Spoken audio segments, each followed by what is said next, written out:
Okay, hi. Welcome to an Arc 4 retrospective, I guess. I'm not fucking scripting this, but nobody talks about Wizard101's story as much as they do the meta, so it's my job. Now, I am joined here by my wonderful girlfriend, Marcy. Marcy, would you like to say hi?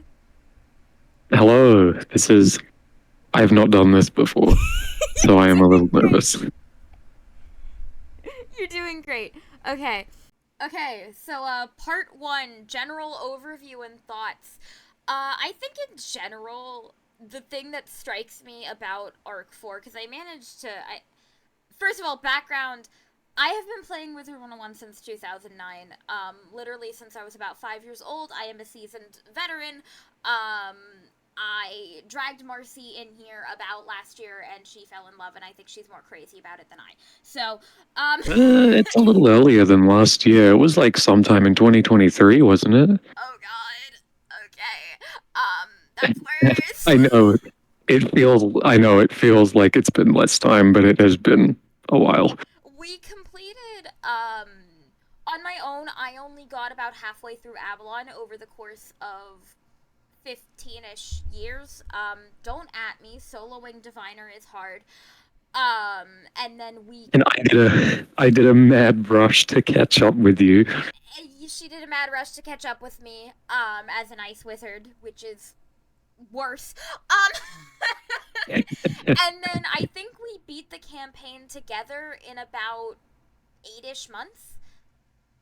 um, I'm not sure how long it took. I know It it took a while, but it did take a while. I think it was like 8ish months or like maybe about a year. I don't really remember. Um, so I have a fairly fresh idea of most of the campaign and Arc 4. And I think the thing that I kind of want to point out is Arc 4 feels tonally, thematically, it feels like a soft reboot of Wizard 101. Um, and I don't know if I mean that in an entirely positive way. I think the thing that kind of struck me about Arc 4, just like at base, is it feels very, very removed from the concept of being a wizard. Sometimes in Arc 4, I kind of felt like I was playing as a guy named Wizard rather than a wizard. Um, it's very like obviously I have a lot of nostalgia attached to the earlier style of writing. Um so maybe Marcy has a clearer picture of like what exactly feels so off kilter in terms of the writing in Arc 4. God, it's hard to put into words, but it definitely does feel different. Like obviously all four of the arcs have their own very kind of unique writing style. Like arc one's is very sort of like fantasy, kids game adventure style thing. And arc two for sure it gets a lot heavier in arc two. Yeah. And then in arc three, it still keeps its sort of, you know, darker theme from arc two, but it also gets a lot more lighthearted more often. Whereas arc two is just kind of you are in it, you are in the fuck zone. You are in the trenches. Um Whereas you get to arc four and it's very much a case of like tonal whiplash. yeah. I will say there is no easy way to come down from in ascension into godhood. I definitely like kind of understand that.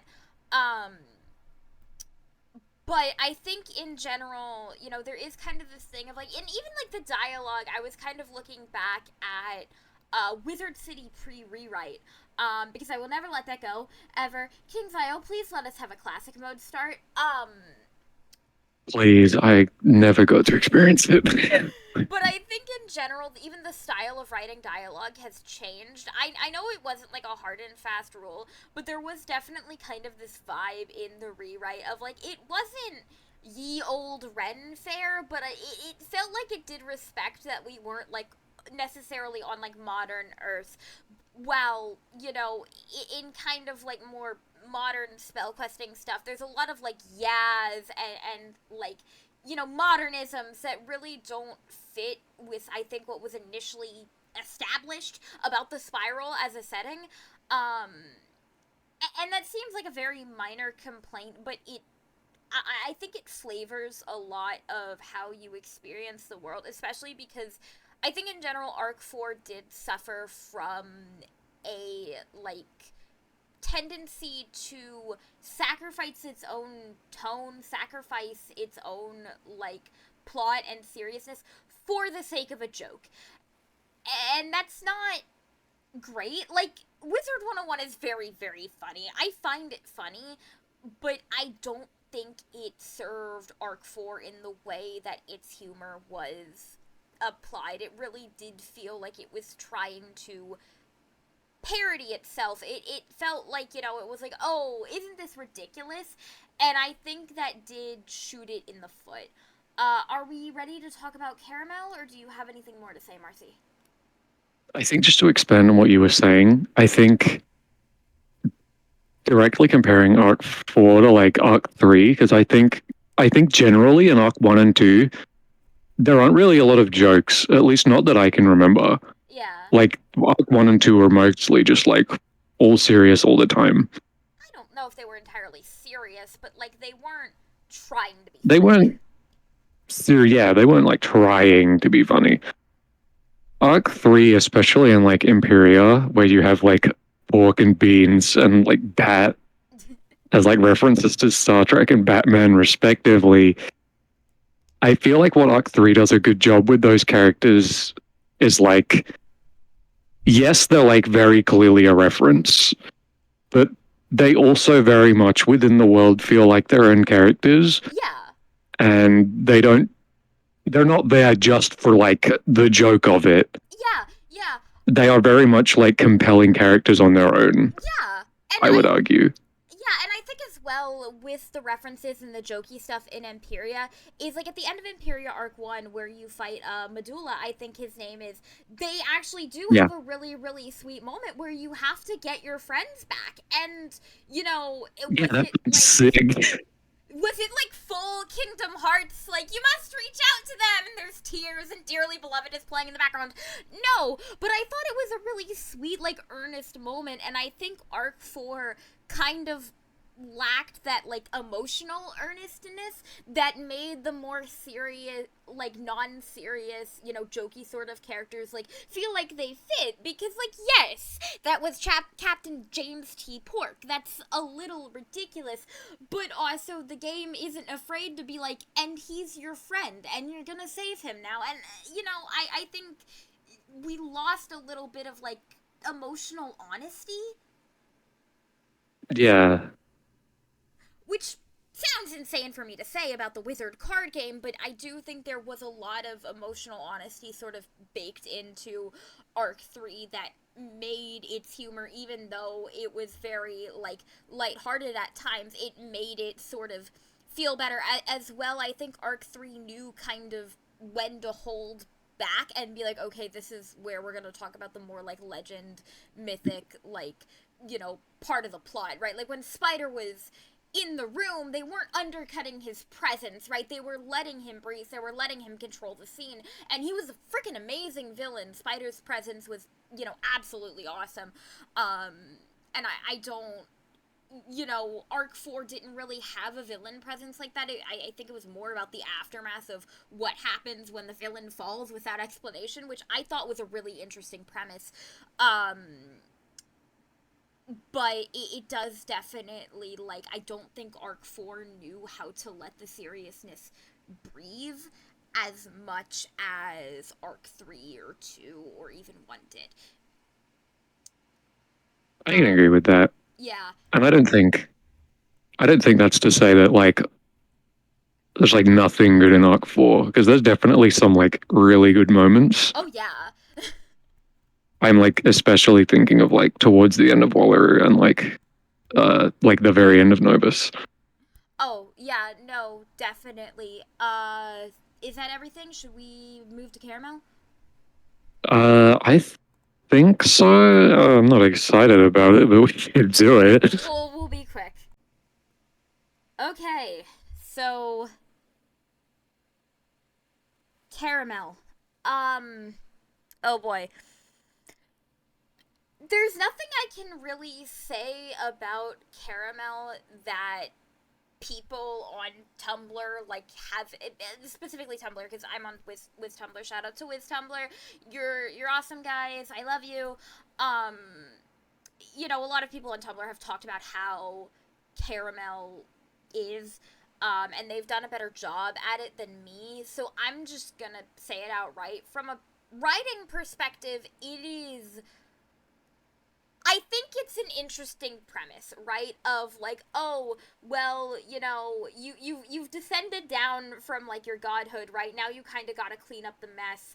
I do think the premise and the idea of like this like sweetheart of the spiral sort of neutral world actually being like very very corrupt. I think that's interesting, right? But I don't think it was executed. I don't think the Fox faux the fake Faux Disneyland pas. the fake Disneyland of it all. I don't think that's the aesthetic that really sells it in terms of like the spiral. And this is like kind of what I meant earlier of like there's this sort of tonal drift from I think what the spiral really is in Arc 4. Like it doesn't entirely feel like what has been established to be expected in the spiral. I think in general it feels very like, and that's why I mean like, oh, Arc 4 kind of feels like a reboot because this is like a fake Disneyland like, theme park like evil Mickey Mouse, right? And that's just not like the kind of trap I would expect from the spiral. um it's very bizarre, and I don't think the way Caramel came out really fits tonally with the rest of what the world building has sort of established to be. But I do like that idea of like, oh, we're going to go to the summit and it's in this like super sweet neutral area, nothing bad can happen. And it turns out, oh no, this was actually an illusion. This isn't actually how this world works. It's putting on this polite facade. It's trying to deceive you. I thought that was interesting. There's really no easy way to segue out from you are the hope of all wizards to okay, well, and the story continues, right? Yeah, It's kind of like I'm not mad that you didn't stick the landing. Um Obviously, I think they stuck the landing because they kind of had an impossible task here of they kind of ended the story with Arc 3, right? And then they were like, and now we're gonna keep going. And it's like, well, you gotta go somewhere, right? yeah. Obviously, it deserves to be mentioned. I don't like the humor in Caramel. It is demeaning. It is, downright offensive. People have said it better than I can. Caramel has this weird mean spiritedness to it in general, I feel. And it's just like, I'm not upset that they tried to do a workers' rights bit. I think that's fine. Like, you're allowed to. Wiz is 100% allowed to talk about more, like, difficult, topics like that. That's fine. The execution was not so great. I hate the gobblers on concept. That should not be here at all I think whatsoever. And I do think the like capitalism thesis here was explained in a really patronizing way. I'm gonna be real. I think with the gobblers as well, what gets me the most is the fact that when you do sort of like, what is it? You like convince them that like they can change and, work together to build a better future for themselves. Yeah.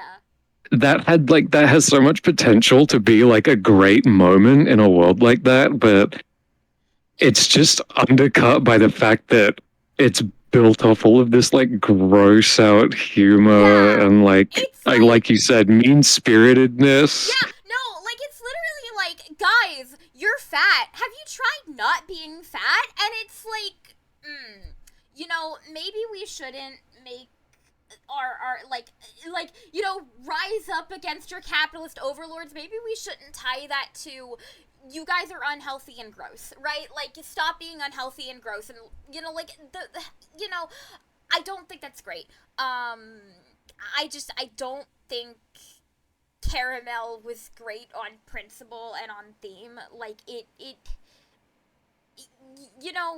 I really think they could have gone for like an appearances don't matter thing as well, and that would have made their like anti corporation kind of theme a lot stronger, right? If it's like it doesn't matter what you look like, it doesn't matter what situation you have been put in, like you're worthy of respect. I think that's the thing, is I feel like Caramel in general just lacked a lot of respect for its Mhm. own tone, for its characters. Like it was just like I felt like I was in a sitcom, and not even one that wasn't trying to like be funny. Yeah, I don't even know how to address like Melworth as a character. I've been thinking of that like this whole time. Do you have thoughts? Because like, I think Malworth is like fine. He's interesting. He's funny. I I appreciate musicology as like a gag. It feels like I feel like musicology should have gone somewhere, especially with the later plot about the Song of Creation and like the old one. I feel like that should have gone somewhere. But like also, I feel like I feel like it have a weird kind of overlap with life magic though. yeah. But like again, that feels like if Malworth was like one of the old ones, like allies, I feel like his like stuff with the Song of Creation and music that should have gone into Lemuria. And like I think the thing is Wiz throws so many plot threads at you at once that it is kind of like I do understand why some things just don't connect to anything else. Like I'm not expecting it to. It's fine. Throw me cool lore tidbits. I'll grab them. I'll think about them. They don't really have to connect to anything. But like I liked Malworth as a character. I think he probably could have gone like other places, but I liked him as a character, and I think he was definitely maybe one of the brighter spots of Caramel. He wasn't grating, I liked his voice actor. It was, he was good. The rest of Caramel, I have nightmares about. I think probably the one other thing about Caramel that I actually do like is the Schism members. Yeah, I think the Schism is like in general, I think they're good. I do kind of like the sort of soft horror of the cavities in Caramel. I think the final fight of Caramel is really really interesting. I do like the unreality sort of creeping in after hours and hours of being stuck in Candyland. I do think that's really interesting. I I love like the that fight. Niles intro. I I think that fight kind of sucks, but Oh, I do like it conceptually. yeah, no, the fight is absolutely terrible. I still, I will refuse to help in team up if that fight pops up. But conceptually and like story wise, I do think it is a really really cool, and I do think it actually hits harder because of how much of a slog Caramel is. Paradoxically, like it does feel like it hits harder because this entire time, like, we keep getting glimpses of it, but they don't feel long enough, and then, oh, there it is. Wait, that's us. That's terrifying. I think that's a cool, like, it slaps you in the face in a way that I think is almost relieving, but Caramel as a storyline should not have happened. I just don't think it should have happened. Yeah, I still think it's the worst world, definitely in Wiz. Maybe even the worst world across both games. Yeah, With and throwing Pirate in there. I don't think Pirate really has any like bad worlds. Don't say Croc. Um, That doesn't count. Like, Croc but doesn't count. I was actually gonna say Aquila for Pirate. Aquila's my favorite world.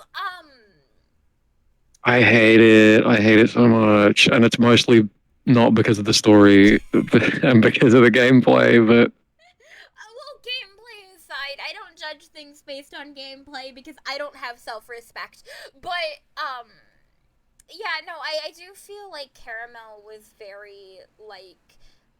I'm not upset that the tonal whiplash happened on principle because there is no easy way to segue out of godhood. Um, I am upset that it does feel like the game stopped respecting itself for a minute there. It really did feel like it didn't respect its own tone and what it established as, something that would typically happen in the spiral. It's just like Caramel does not feel like a spiral world to me. Something about it just screams other, and I think that kind of brushes every single world in Arc 4. They do not feel like worlds that exist in the spiral. I cannot tell you why. I think part of it is, again, like those modernisms starting to sort of creep into the dialogue. Um, but it's really, I don't know, it's very hard, and I feel like I have nostalgia blinders, right, in a sense, but I'm not sure. Do you have any more thoughts, Marcy? uh, no, just that like Caramel is the only world that I have skipped dialogue on my first playthrough to give you an idea of how bad I think it is compared to everything else. Yeah, no, definitely. I skipped through most of, like, I tried to stay with it, but by the time I got to Gobblerton, I was like, this is I don't want to be here. This is uncomfortable, and it's not even like, I understand that, like, narratively, it is okay to try to make your, like, viewers or readers or whoever uncomfortable at times, and that is the emotion that fiction sometimes tries to elicit, but it didn't feel like, if I say discomfort that would elicit some type of reflection, or like, it just felt like they were trying to do gross out humor, and I'm not a fan of that, especially when it feels like it's at someone or something's expense. Right. I'm Other thought is that I'm actually really, really glad that the old one fucking dies at the beginning Well, aren't we all? because I'm kind of afraid of what Arc 4 would have looked like had he been alive. Yeah, I do think, like, ultimately, the one thing that I really, really like about Arc 4 is how they did try to explore the idea of, like, what if all you know about the villain is from a secondhand source and he's not here to answer for his actions anymore? I think that's a really, like, I know a lot of people kind of don't like how it occasionally makes the old one look sympathetic, and I don't sympathize with the old one either, which is a weird thing for me to say ultimately about a cartoon Squid Man. Like, it feels like Octavio all over again. Like, God, I'm back in the cartoons. Like, I don't sympathize with the old one either, but I do think it is kind of this interesting idea of, like, he is not here anymore to answer for anything that he did, and so you just kind of have to sit with all of this information, and some of it is contradictory, and I do think, there is um, some fun to be had in the fact that the people who are telling you about the old one, sometimes they were former friends, or, they were followers who once believed in his mission, right? Like, and even, like, Design, he has the old one's memories on a technicality, but he has this sort of, like, distance, and he can't quite figure out what these feelings and these thoughts meant, and so you don't really get a clear picture of the old one, and it's kind of like, did he start to regret something? Did he change his mind? And I think the game ultimately goes, well, it doesn't matter because he's not here to answer for his crimes and he's not here to change anymore. And ultimately, it's the people who are alive that he left that have to pick up his pieces in what he did. And I think that's a, fairly interesting. I feel like I'm getting a read out of something that was ultimately not that deeply thought out. But as much as I love, hearing what the King's Isle, writers have to say, um, death of the author, and that would be how I would interpret arc 4, like, if I just had my full, like, narrative analysis brain on and I wasn't, like, putting the stopgap of, like, this is a children's game, they're not going that deep. That's how I would read it. Knowing that it's a children's game, I would say they're probably not trying to go for this big philosophical debate, but at the same time, every word out of Cybel's mouth in Arc 4 feels like it came out of, like, Nomura's fever dream, so who knows? Anything else? I know, I know they're like keeping the rating, obviously, because they can't just suddenly put like blood and murder and stuff in like an E10 and up game. They have to keep it in the rating. Yeah. But like they gotta know that probably most of the people playing the game now are like, you know, late teens, early 20s Yeah. at least. And I mean, I think that does show up in Arc 4. There are some things that are talked about in Arc 4 that, while cartoonish and maybe not getting the full, like, depth that they deserve for the topics that they are fairly adult topics. Yeah, even if they're not handled Super. the best. Yeah. Like, they're trying, and also, oh boy.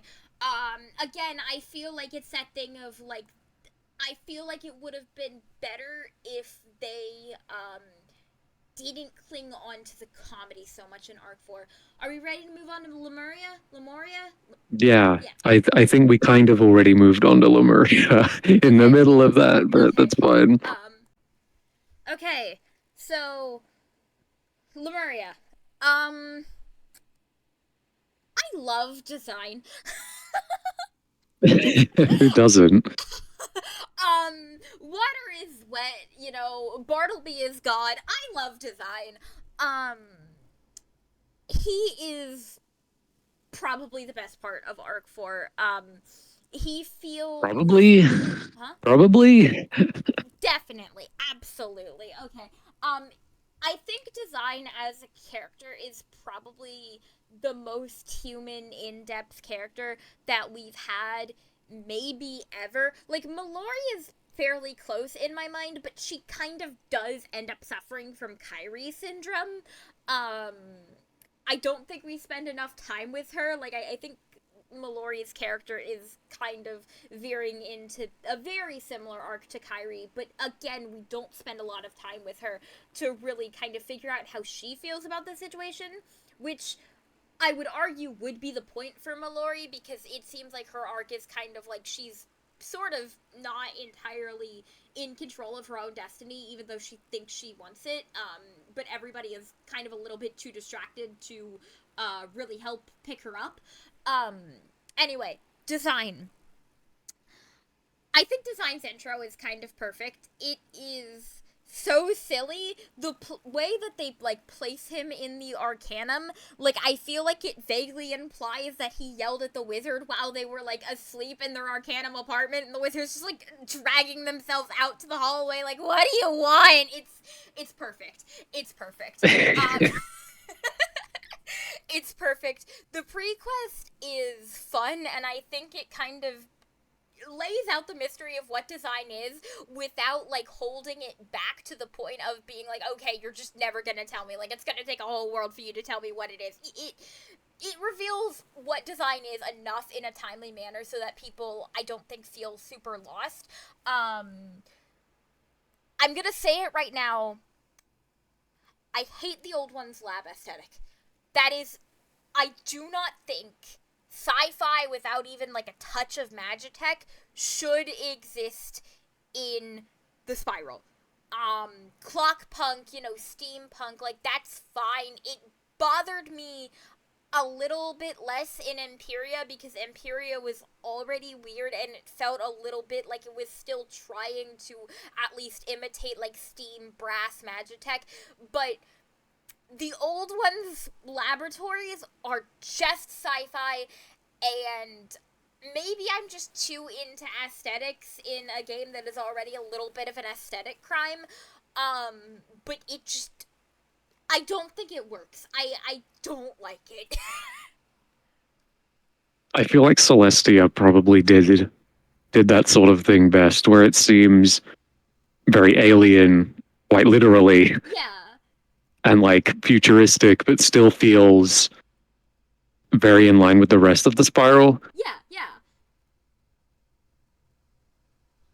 I do. You know what I mean? Celestia feels a lot more. Maybe that's just because Celestia is way older, Yeah. like right at the beginning of Arc 2. Yeah, like, it's really, when you're still establishing the tone, it's kind of hard to break the tone, but I think the thing But is... Go ahead. I'm also gonna raise you. That I didn't play this game back when Arc 2 was like new. Like when I played this game, Wallaroo was the most recent content. Yeah, exactly, and we were racing to Wallaroo because you wanted to see Spiral Australia. But, like, I think, the thing is, like, it does...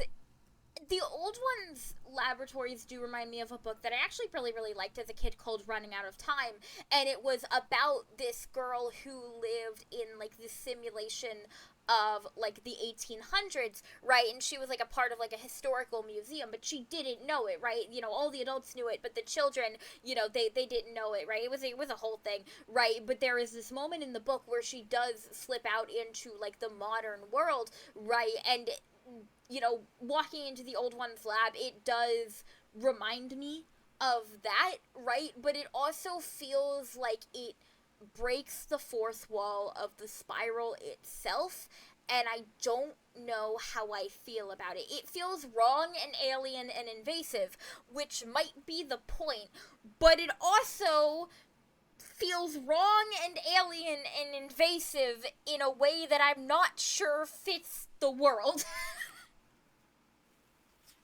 Right. If we're talking wrong and alien and invasive, I think we have a much more recent, really, really good example of that. Right, Khonsu. I was gonna wait until we were done talking about the worlds to talk about Selenopolis and, like, how Selenopolis kind of fixed a lot of my problems.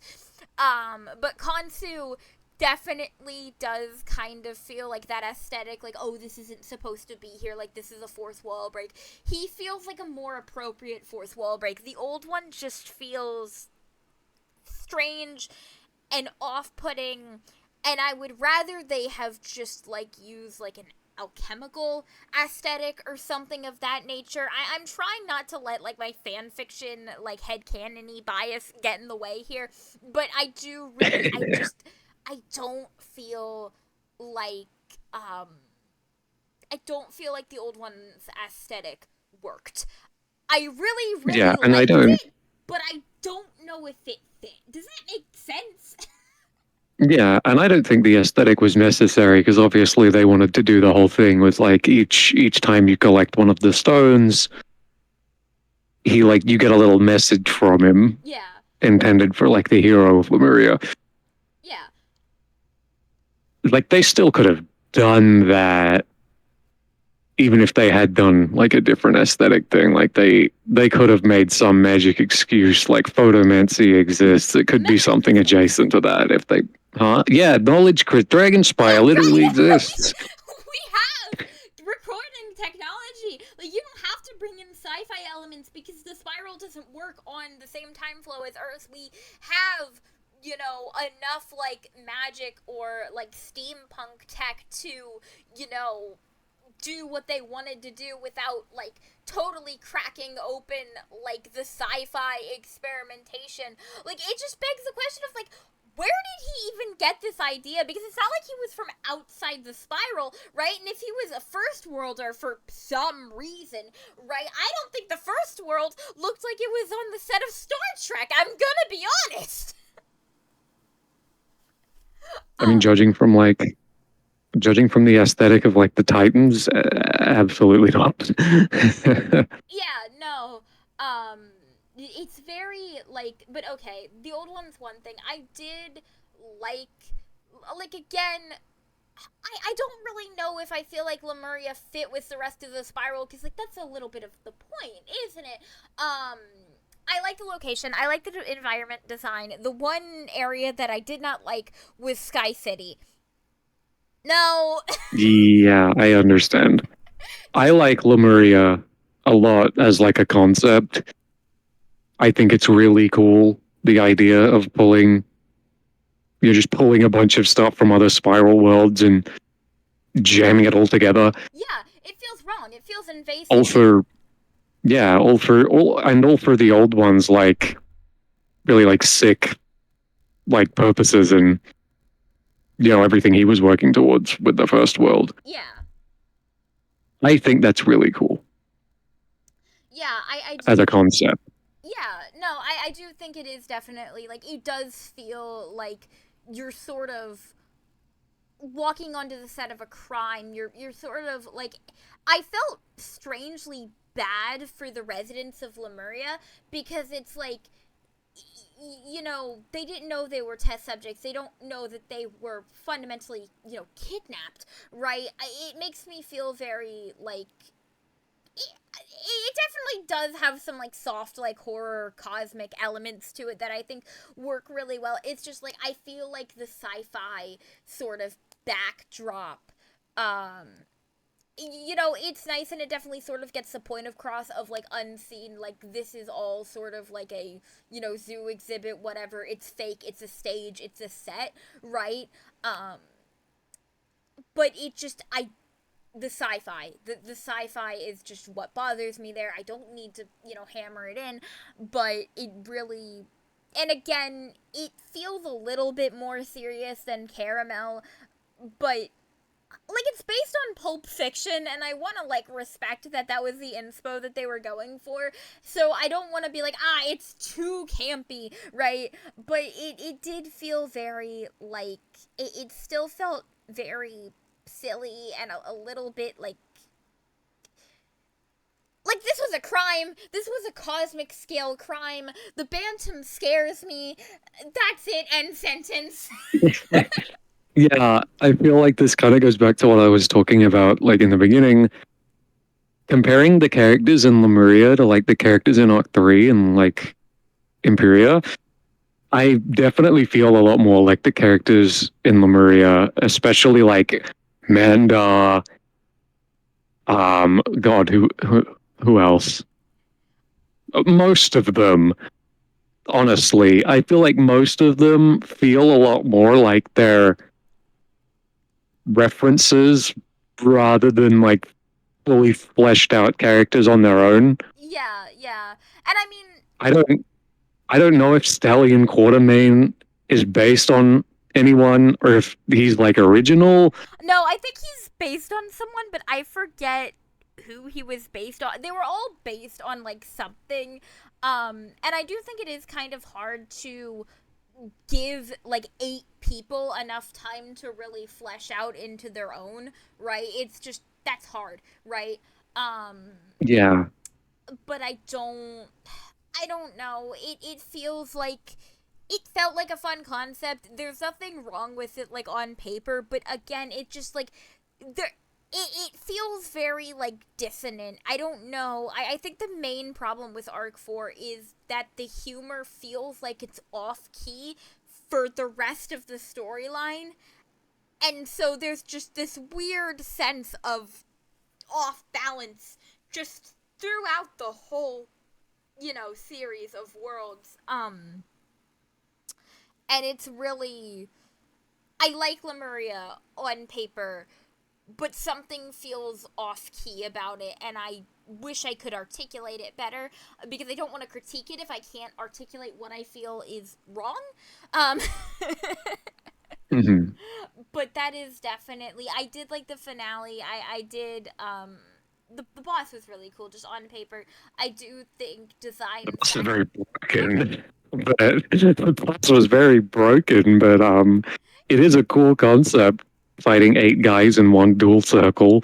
Yeah, it might have been a little broken, but like at the same time, that was interesting. It was weird. It was new. It was kind of this moment. I do really, really like. I think design sacrifice makes sense. I think the real like shine of Lemuria is design sacrifice and his kind of arc of like learning what he wants to be, and then like obviously he's modeling after the Lemuria heroes, which like maybe not the guys you want to look at for inspiration on how to person correctly design, but okay. And then he's especially modeling after us, and I did think that was like a very sweet, like he sort of learns about what it means to be a hero, and he decides that that is what he wants to model, and he like references that with the old one, and he kind of tries to reconcile why do bad people do bad things? Well, it's not because they're villains, it's because they think they're heroes. Well, then how do I make sure that I'm a hero and not a villain, right? And I think that's very, very sweet.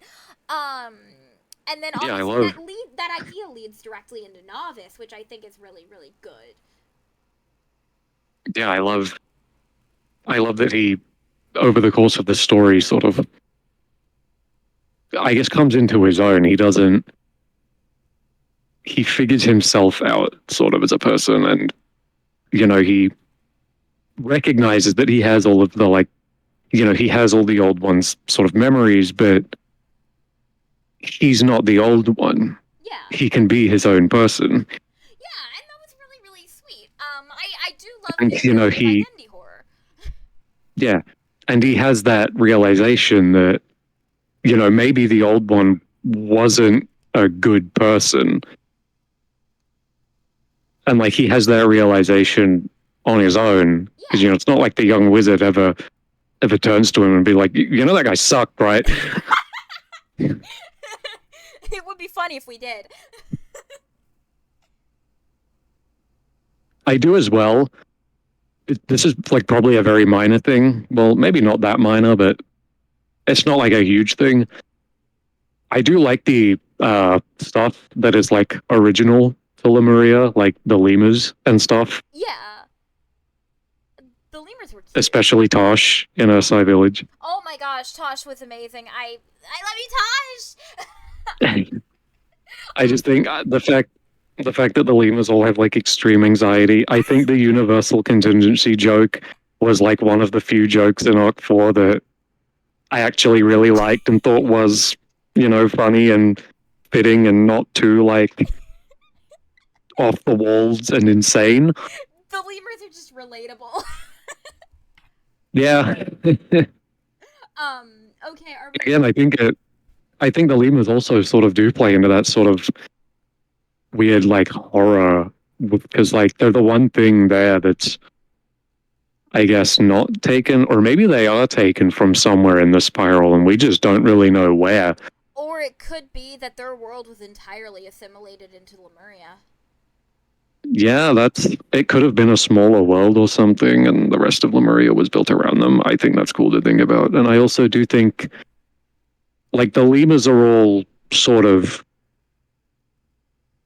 I guess, the main people involved in, I guess, making sure the belief in the old one and his like ideals that he set upon each of the little societies in Lemuria like continue. Yeah, they're like his little champions, his scions, if you will. Oh no. Oh no! I think that's funny? a very cool and fucked up concept, and I do like that you kind of deconstruct a lot of that as you go through the world. Yeah, wouldn't it have been funny though if it turned out that Tosh was the old one's scion? I think we need to stop talking about Lemuria now. Okay, we're moving to Novice now. I'm stopping the recording. Okay, Novice, Novus, Novus. Nobody pronounces it correctly. Who even cares? Nouveau. What? Nouveau. Nouveau! Nov, if you will. Novice was great. Novice was also deeply weird. I have a, like, obviously, okay, Novice being deeply weird was the point. I understand that. I liked the absurdism angle. I did like the surrealism. Here's my thing. Is I feel like something happened to Novice in the drawing board. Yeah, the drawing board. I feel like something happened to it, and I don't want to speculate on what the writers were doing. I don't want to put words in their mouths, but I feel like Novice was supposed to, in general, be a little bit less comedic, and then they realized that if they went through with the plot with a straight face, they would lose their E-Tenant up rating. I feel like that's what happened, because in the entirety of Novice, the spiral powers are ridiculously stupid, and not in a way that I feel like, again, respects how factionalism works. I don't know if that's the correct, like, term, but the lead up to the war, the diplomacy bit, the lead up to that conflict doesn't feel serious. And I do think there is some narrative value in the fact that it doesn't feel serious. Like, you're going to war over fish, fundamentally. That is, a perfectly fine critique of imperialism, because that's what Novice is, right? It's a critique of, imperialism and, like commerce and like greed and stuff like that. Novice could have been a utopia, right? But because people were so attached to the systems that kept them in power, it ended up falling apart. That's the bit with Novice, right?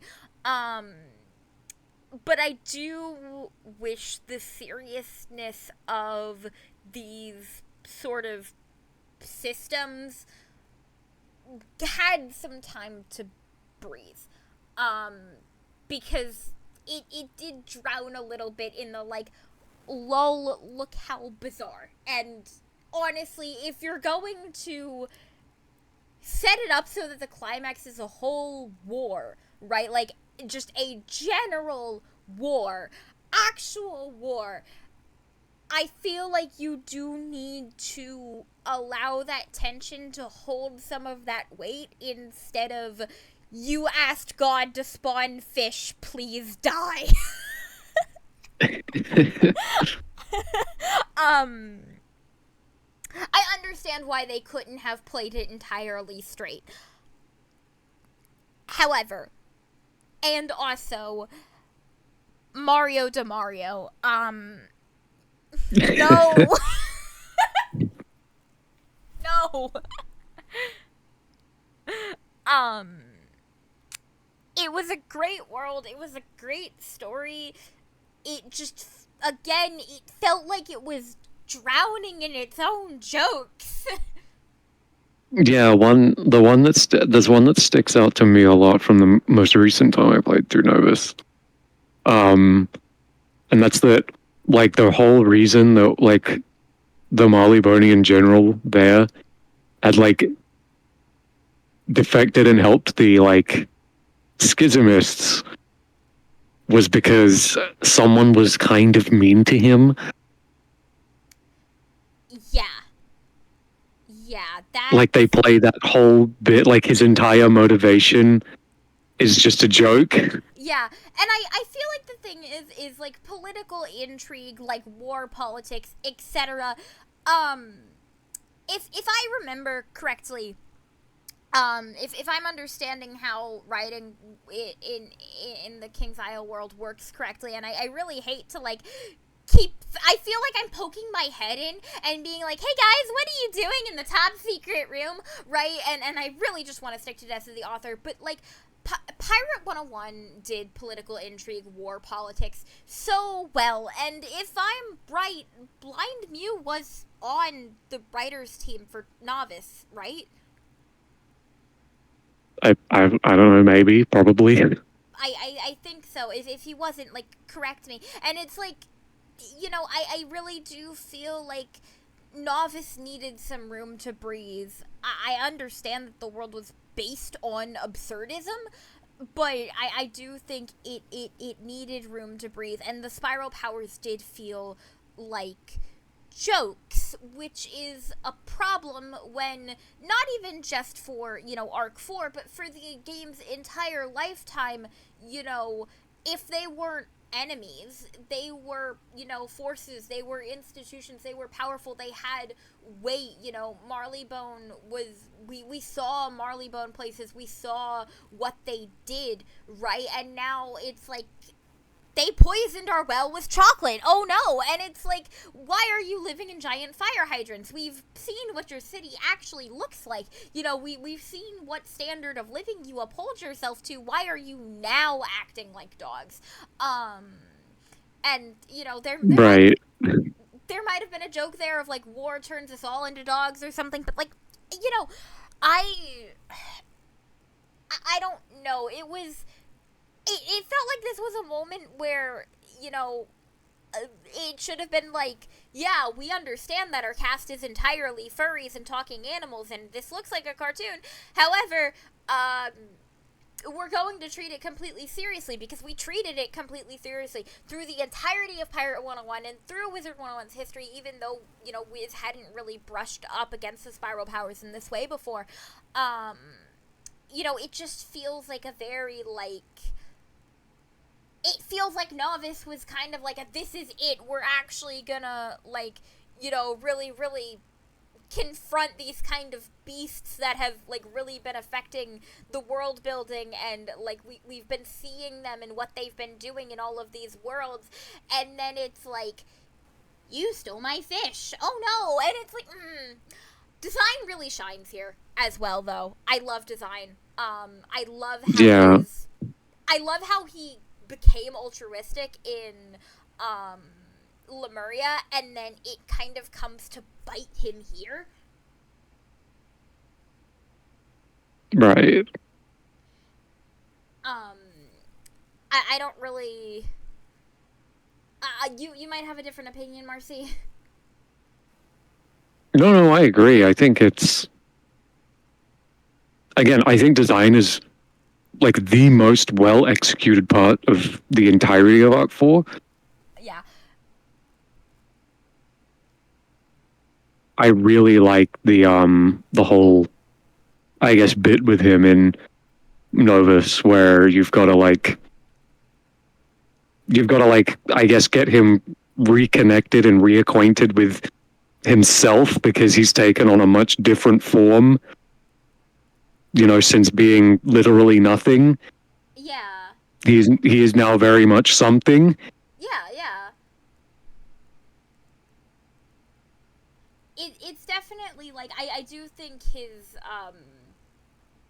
I do think there is, like, a fun thing to be explored in, like, the factionalism of it all, of, like, both design and, the wizard are these very, like, fantastical kind of figures, right? And watching them try to interact with, like, the politics of the spiral is very interesting. I have always found the idea of, like, chosen one that has to navigate a more, like, quote unquote realistic political landscape to be very interesting. And I do actually, the one good thing I will say about Mario DeMario is I really do like his monologue at the end of Novus, where he's like, yeah, you're the big damn hero, you were the school child of Ravenwood, and now look where you are, and we hate you, and now you're going to die, right? Like, obviously I'm paraphrasing, but I do think, there was an interesting tension there of, like,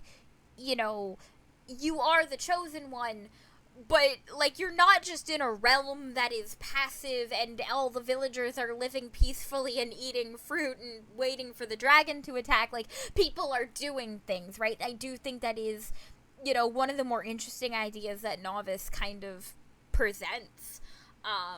But again, it's, like, the jokes. You're not treating this idea as seriously as you should be.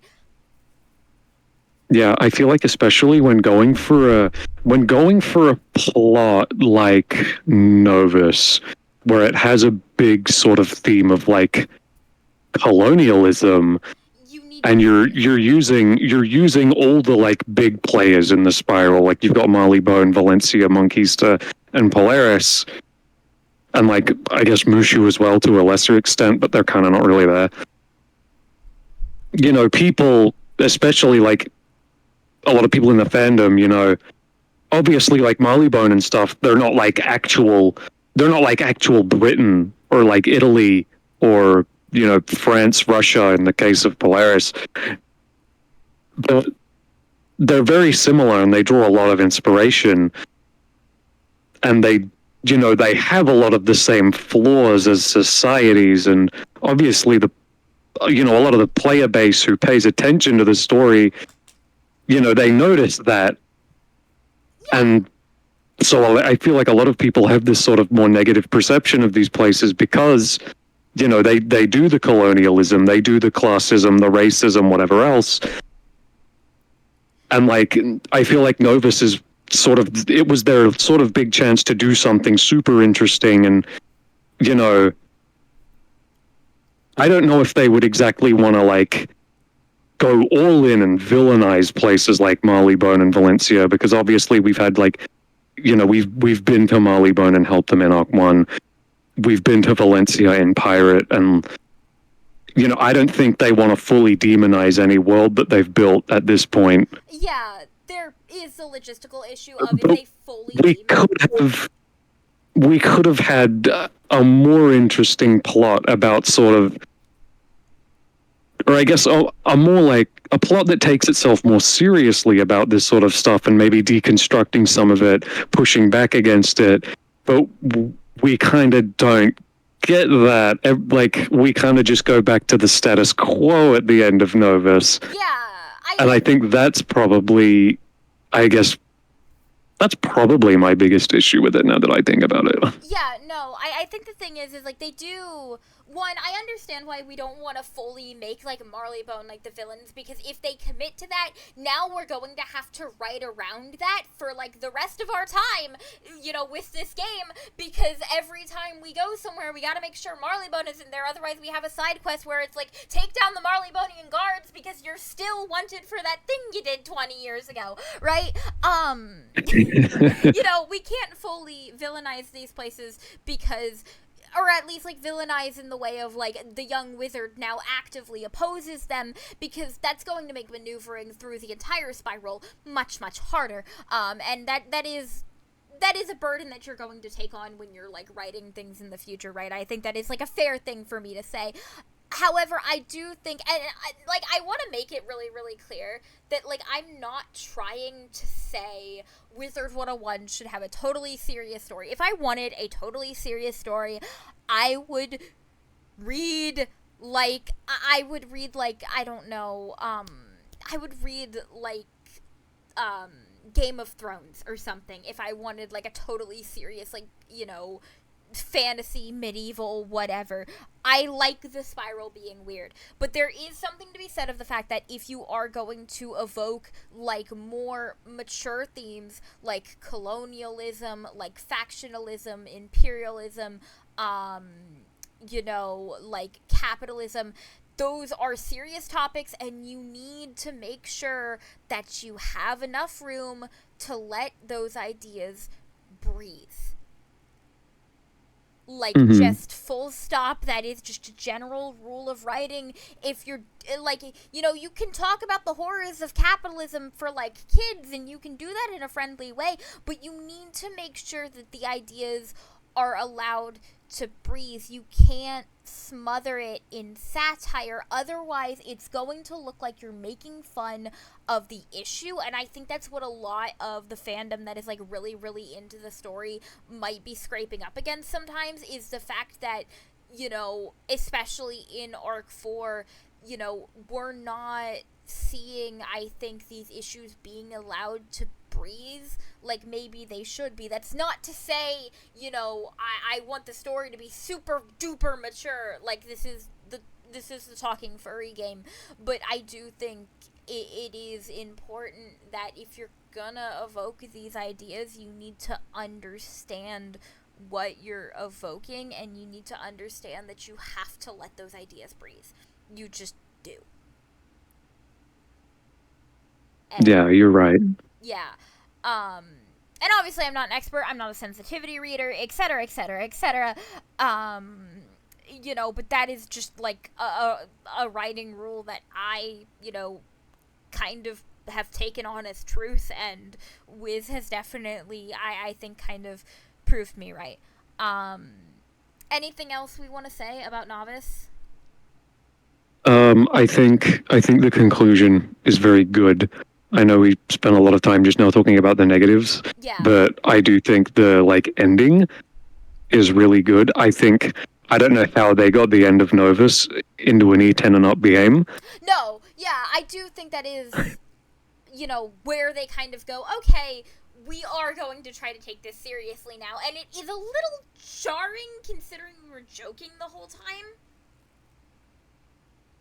Yeah, but I love that design. After all of that, he finally like puts his foot down and says enough and kills a man. Yeah, no, he just kills a man on screen.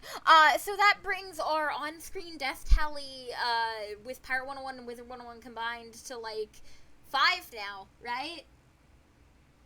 I don't know. I'm not keeping count, and there's a few things that are maybe implied, but kind of happen on screen, but also kind of don't. Well, I mean, Kane shot his father. That was probably the most explicit one. I think Morgant's kind of counts. That one guy in Pirate 101, Mushu, does get stabbed in the middle of a puppet show. Malister dies technically twice, but he's the same guy, so I'm going to count it as one death. And then the Manticore dies. So I think that's 5. I mean, the old one also dies on screen. Okay, so we're at about 6 on-screen deaths, give or take. What about also the guy in Pirate who's given you a puppet show and then he just fucking falls over and dies in the middle of it? Yeah, I mentioned him. I think it's implied that he got stabbed in the back.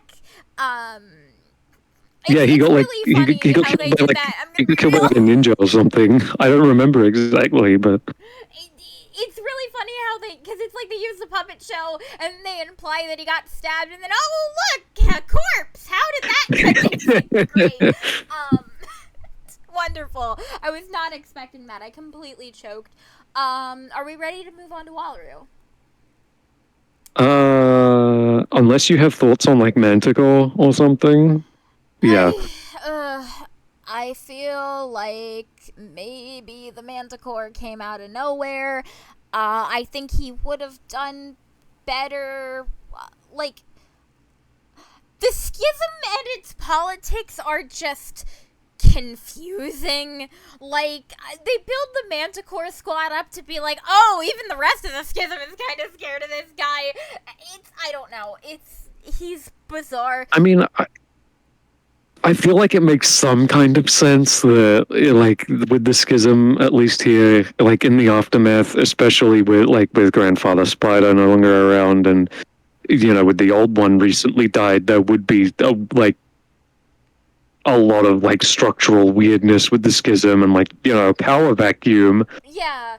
But I don't think they really explore that a whole lot. No, the way I always imagined the schism to like work in terms of like structure is it's basically like the schism is more of an ideology, right? At this point, it's not an actual, like, there are multiple groups operating under the schism, and some of them overlap and work together and stuff, but it is more of an infectious ideology. These, sects of the schism these sections of the schism, these chapters of the schism, as it were, they don't last long, in my mind, because it's a death cult. It's and I don't expect Wizard 101 to get into, conspiracy, death cult ideology in depth, but it does come off as fairly confusing because the schism is either as structured as they need it to be in the moment or as disorganized as they need it to be in the moment, and it doesn't make sense.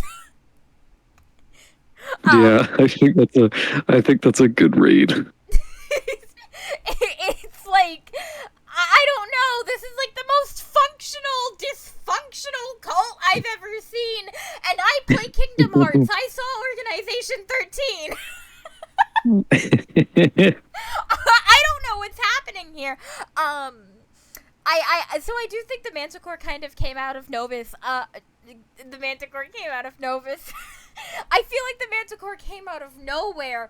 I do like the Aeon of Atavis, though. That was horrifying. That was, like, genuinely, I think, one of the, like, obviously it didn't, like, actually scare me, but, like, I think that was the most, like, conceptually, visually disturbing things I've seen in the game. Did it, like, scare me? No, but it did make me go, that's unsettling, and I think it was really, really good. I was just shocked because it genuinely looks like something straight out of Bloodborne. It looks like it looks like a creature that hurts to be alive. Exactly, straight out of Bloodborne. Straight out of Bloodborne. You know, it's definitely like, and then the fact that your wizard ends up kind of polymorphing into like a goopy version, that's horror. That is body horror. I understand why King's Isle doesn't want to let the body horror aspect breathe. That's fine. But like, you know, there were some genuinely like scary, more darker, mature. Like, I feel like Wiz still has teeth. You know, I think Arc 1 and Arc 2 had this kind of like darker fairy tale edge to it, and I think that's still there in Wiz. It's just very like, it's not in the right spots, and it's drowning in satire. I really like Novus. I really like the war. The music, as always, was just absolutely awesome. I think the music for the war actually really kind of sold how serious it was more than, like, the actual, you know, story did. Like, the atmosphere that the music conjured really did, you know, make it feel a little bit, you know, it sold it, because I don't think the dialogue is written super great most of the time in Arc 4. I think as well with the war, the part where you're like jumping from ship to ship, like that's really cool. Oh, no, that's awesome. It sometimes I do feel like it's like, okay, hold on, why is the wizard able to like drive this small little rowboat? Sometimes I feel like the young wizard's skills kind of come out of nowhere, but like whatever. You know what Arc 4 reminds me of? What? You know that one Will Smith meme, I think it is, and I think it's in like iRobot, No. and he's like, "Y'all got any good story?"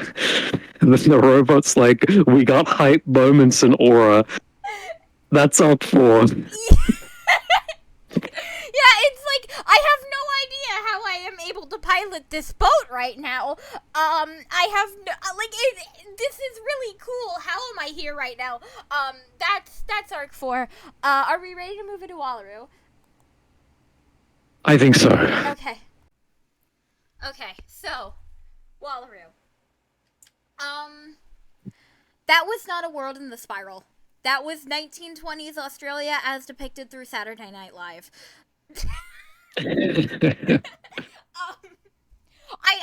I'm not familiar with Australian history. I really should be, because I'm probably going to have to take a citizenship test at some point. We'll worry about it later. We'll worry about it later, yeah. But Wallaroo, just, I don't know if it was just like the modernish dialogue. I don't know, you know, if it was just like 1920s might be my cap for like how far up we can go in historical influence before I start to feel like we're not quite on genre anymore, which defining on genre for the spiral is just kind of like which genre is in the room right now, but I digress. I liked Wallaroo. It did not feel like Wizard101 to me. Wallaroo was probably the world where I felt more like a guy named Wizard than a wizard. It really did not, again, I mentioned it with, Novice, like, letting your more mature themes, if you're bringing them on board, breathe. I think they did a better job at it in Wallaroo, because obviously Wallaroo's kind of big, like, I think question that I was sort of circling around was kind of this idea of, like, what do you do with inherited, like, cultural, political tensions, right? Hmm. That was kind of the thing. The townies sort of wanted to modernize Wallaroo and, like, court the spiral powers, and the drovers wanted to, keep the dreaming safe and, like, protect it and, like, keep to their beliefs. And they both ended up doing horrible, horrible things in pursuit of their goals, right? And I think it does allow that idea to breathe more than it does in Novice, where I feel like it was sort of undercutting, like, you know, it was sort of undercutting this idea of, like, imperialism and diplomacy and stuff for the sake of a joke. I feel like, Wallaroo did a little better. My biggest complaint is probably, like, it's a good storyline. Like, I enjoyed my time in Wallaroo. I found the writing to be probably the most solid in Wallaroo out of all the worlds. It did feel a little bit too encapsulated and episodic from the rest of the plot of Arc 4. What do you mean by that? We spend a lot of time immersed in Wallaroo's politics and not, like, the pressing matter at hand, which is Decide is trying to revert to his true form and it's killing everybody, or it's going to kill everybody, or somebody's gonna die eventually. Like, we need to get to the dreaming, right? Like, this is an emergency. The wizard is wanted because they're the bane of the spiral powers, and it doesn't entirely show up in the world. For the most part, we are just dealing with in world politics and not any of the wider kind of, like, stuff. And I feel like that might be, like, I like the storyline we have, but also, like, hey, aren't we wanted by, like, several powerful individuals? Yeah, I feel like we had a lot of plot elements going into Wallaroo, and not all of them were entirely followed up on. I will say I do like that, I guess, Design's plot was followed up on in Wallaroo through the dream sequences. I know those fights drive a lot of people insane, especially since there's no team up or anything. They might have You used you have to do Ray it to alone, that. but I like them a lot. I think they're really cool, and I think at least getting some insight into sort of what's going on with Design and his headspace, especially through, like, literal dreaming, Yeah. I think that's really cool. Yeah, I do. I do really like it. I do. I do enjoy, like, the. I think as well, like, Wallaroo was really, really when they kind of figure out how to, like, imply stuff that isn't just direct dialogue without the help of the narrator. Like, I feel like the young wizard really starts to get characterization in Wallaroo. They started to get some in, like, Novice, where it was kind of implied that the young wizard was just, like, shouting constantly. But, like, I love the, like, subtle implication that the young wizard is, like, kind of angry and almost a little scary. Yeah, I kind of wish they'd followed up on that more, because you know what? If I was the young wizard and I had just dealt with Novus, and then I had to do all this bullshit in Wallaroo too, I'd be pissed as well. Yeah, and I understand why they don't really want to characterize the young wizard, but I do really, really like how they were sort of, almost a little menacing at the beginning of Wallaroo. I thought that was really, like, when they were, you know, I think it was, like, Crocodile Dundara or whatever, and, like, his, like, actors, right? The young wizard immediately went into battle mode, not recognizing that this was, like, a tourist trap. Aged.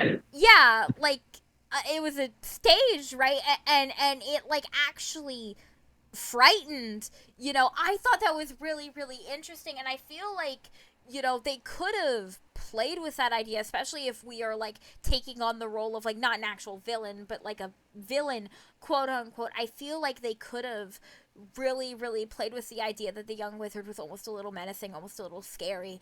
Um, I understand why they didn't, and I understand why they're, reluctant to actually characterize the young wizard, except for moments where, like, showing an emotion might be a little warranted. I totally understand that. I do think that is a really interesting, like, I think that's I think that's the right move. Um, at the same time, I saw glimmers of it, but I do really, really think Wallaroo is like where they kind of got their footing after they stopped having a narrator. I think I think that's I think that's really, really Yeah. good. And obviously shout out to Grandmother Raven, forever in our hearts. Um, Mhm. but yeah, no. Wallaroo was really, really good, but it just felt so insulated from the rest of Arc 4. Yeah. I can see where you're coming from. I will say with Wallaroo, I do really appreciate, like, as someone who lives in this country, in the country that Wallaroo is based off, I do appreciate how they incorporated at least some of the wildlife that lives here. Uh, you know, it was really great to see wobbegongs. Not something I ever would have expected to see. I really liked that the cane toads, which are an invasive species in this country, were sort of represented by, you know, the group of people in the resort who are kind of like exploiting the land and they're all like rich assholes. Yeah, yeah, that was fun. That was very fun. And like I I do also as well with especially the drovers. I think I'm not an expert on this, of course, by no means. I would love to hear from someone like who knows a lot more than I do about Aboriginal culture and like what they think of like Wallaroo and how they portray it. But from my more uneducated, glance at it, I think it does like look like a more respectful thing that KI has done in terms of representing a culture, and I think it does more look like they sort of take inspiration from it rather than just kind of pulling it one to one.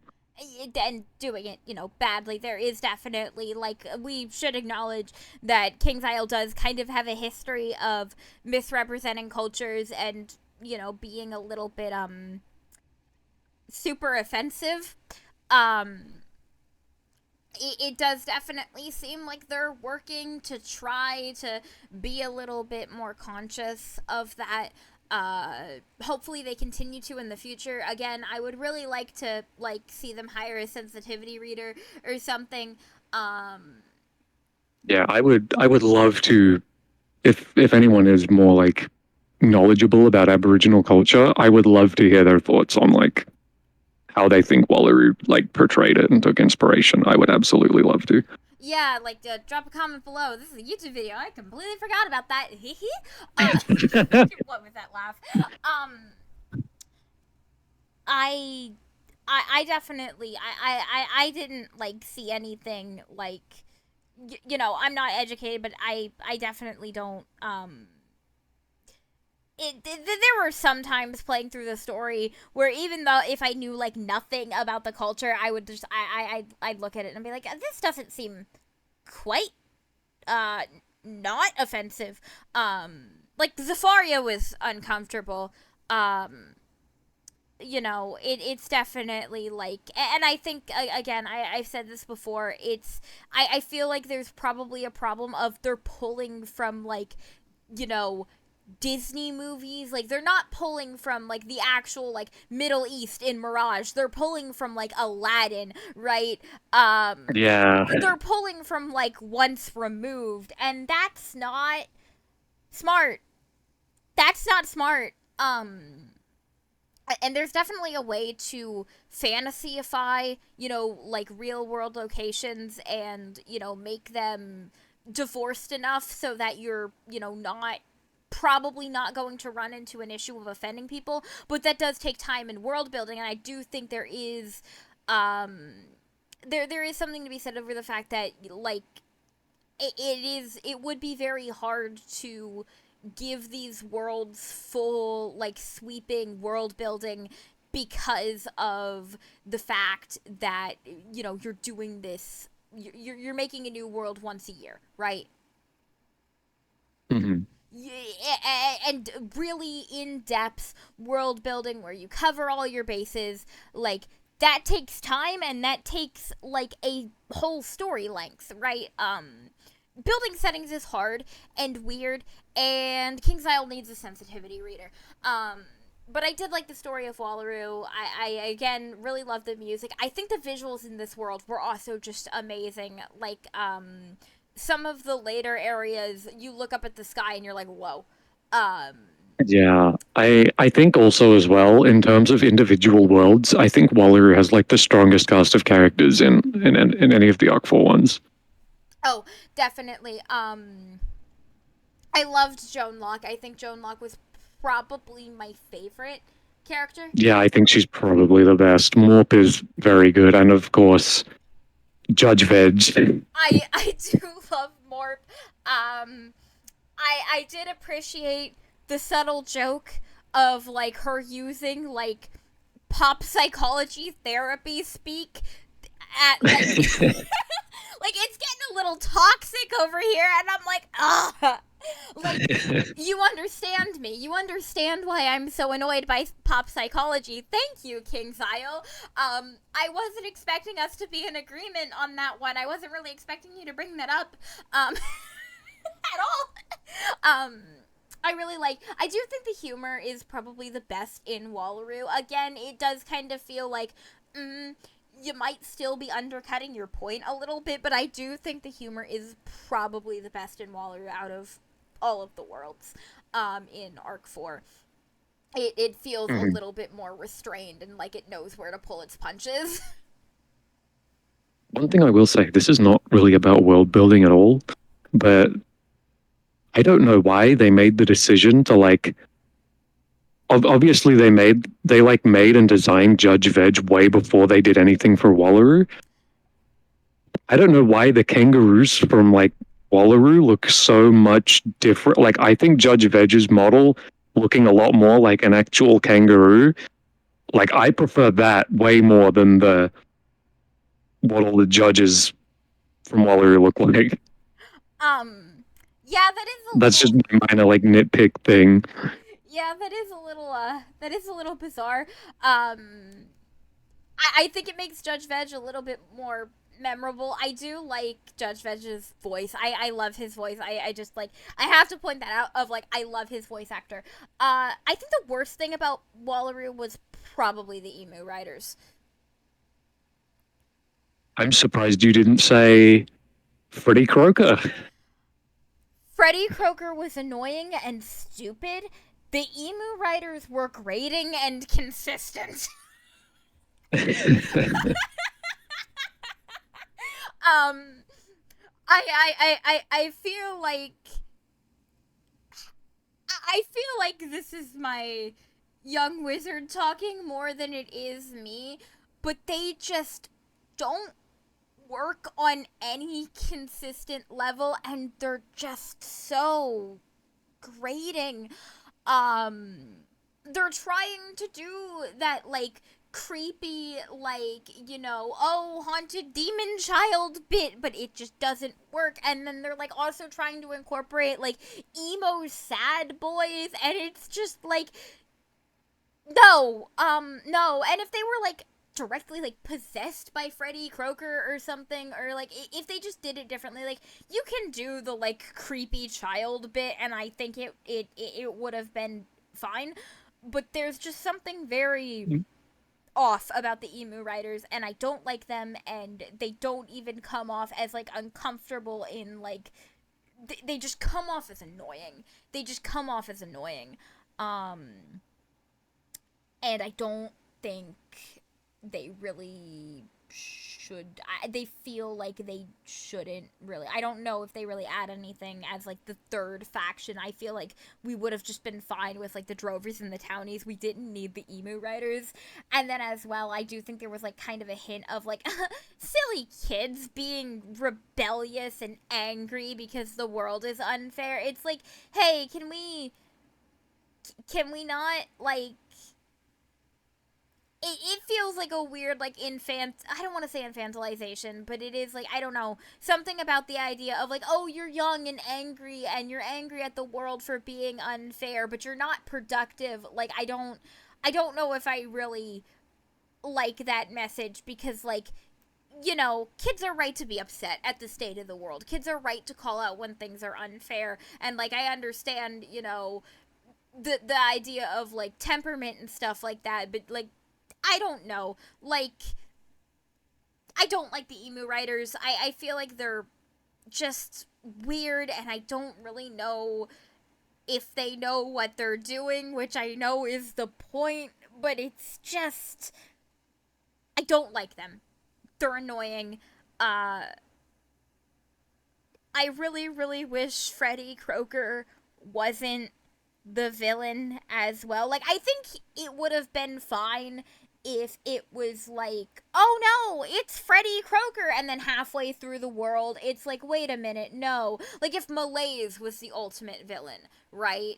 I think that would Yeah. have been better. If Freddy Croker was like the fake out, I would be fine with it, because that's just Wizard 101 weirdness, right? Like, of course it's Freddy Croker, right? And then like, oh, there's the real villain, because Malaise is terrifying, right? Mhm. And I do think, because it does look like Malaise was one and done.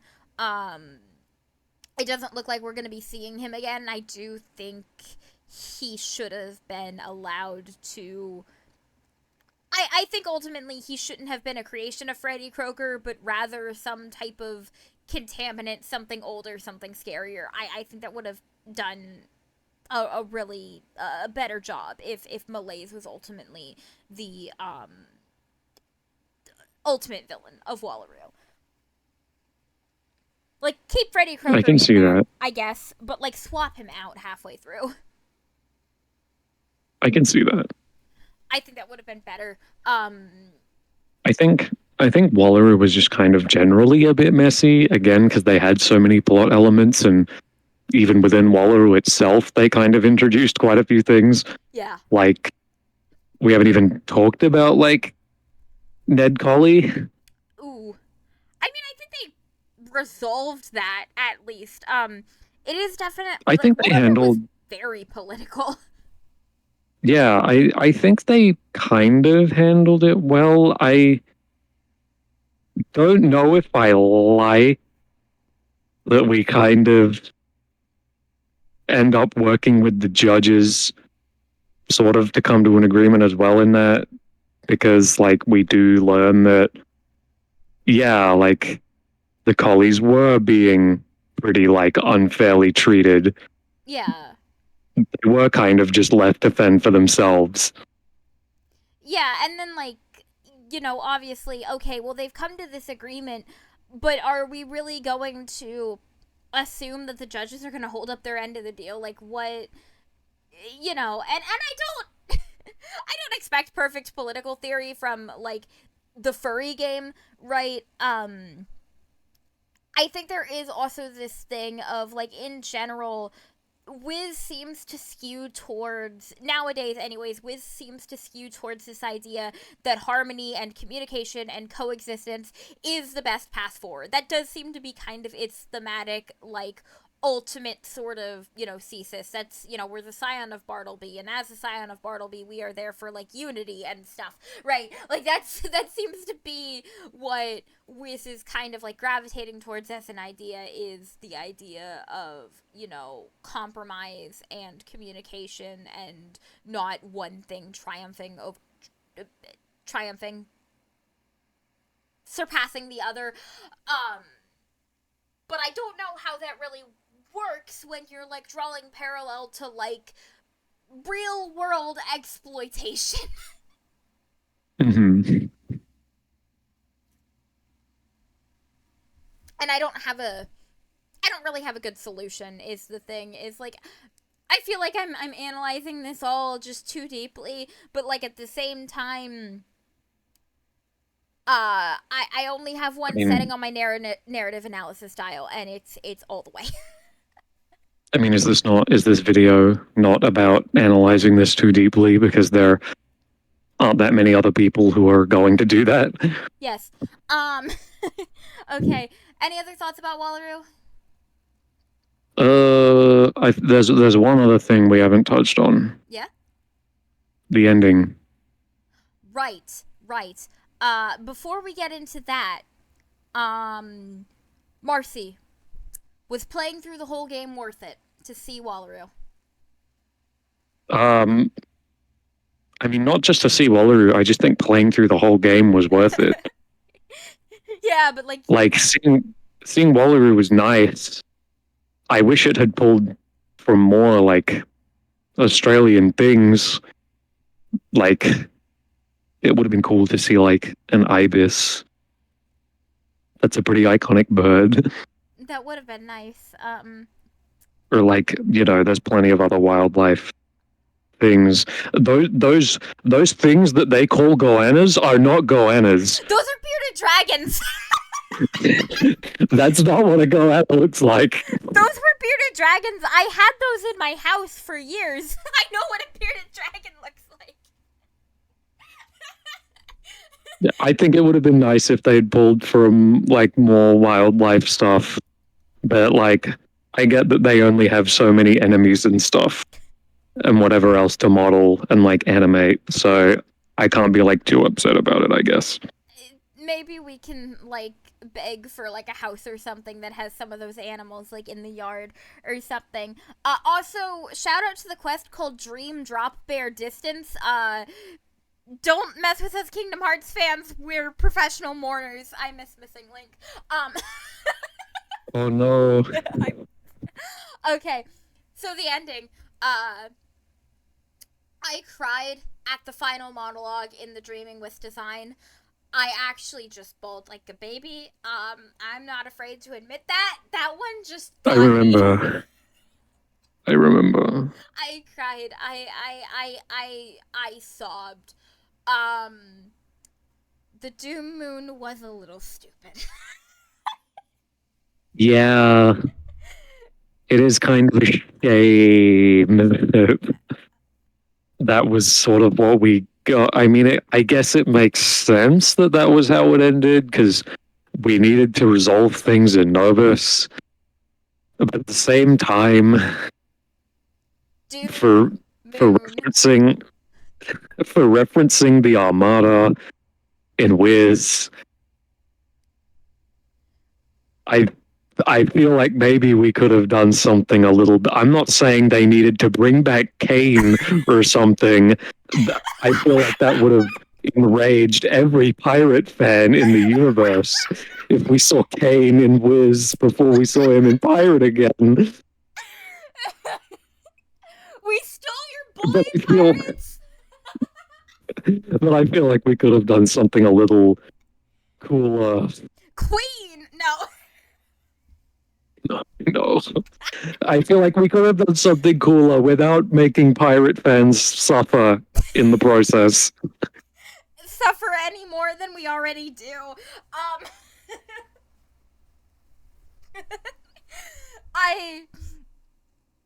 Sorry, Kane the Undying is just like in my brain now forever. I accidentally cut the clip. I'll fix that in post. It's fine, we're back. I was just about to make a joke about my OC, so it really doesn't even matter. Okay, yeah, so... Young pirate, Kane the Undying, has returned and challenged you under the laws of Kung Pao Penis. Okay, there we go. We're done. That's our coherency for the day. No, we can get it back. What? We can get it back. We can get it back. I do think the Doom Moon was a little bit silly, a little bit foolish. It was definitely, like, again, it's, like, kind of, like, I don't want to knock it too hard because it's very, very hard to top becoming the hope of all wizards. We're coming off the back of Arc 3. That finale was a top of escalation. Like, you cannot escalate any more than that, right? So I understand why they felt the need to do something like bombastic and insane, and that was in fact bombastic and insane. But it was just like, again, the Doom Moon doesn't really feel like something that should exist in Wiz. It's again, like, Arc 4 has this weird problem in general of it doesn't feel like, the things that happen in it don't feel like things that we've come to expect to happen in the Spiral. Right. I feel like, honestly, if they wanted to, like, they probably could have kept the final boss, like, conceptually the same. I think it would have been really cool to go against, like, a bunch of ships from each of the different, like, worlds. I think it could have been maybe better executed if it was something like we had our own, like, I guess not a pirate ship, but wizard ship. Obviously, they can't change up the entire combat system for the game, so it would still have to be in like a dual circle. Probably would end up functioning not too different from how the final boss functions now. But I just think on a conceptual, like, story level, I feel like that would be a lot more fitting. Or they just import Pirate 101's ship combat. Yeah, that definitely won't break everything in the game.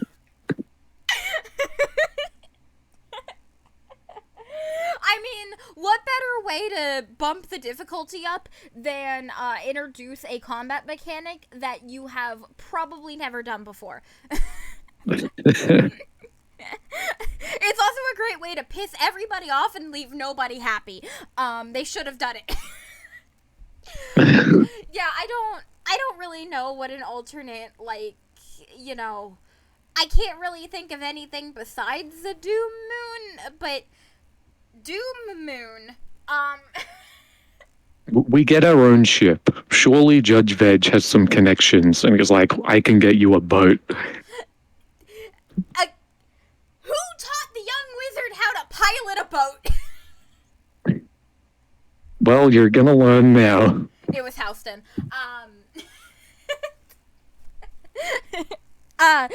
Yeah, I think the finale was just, like, part of me doesn't even mind how insane it was. Just from the sake of, like, it was insane, it was weird, it's bizarre, it's novice. This has been a headache and a half of an arc.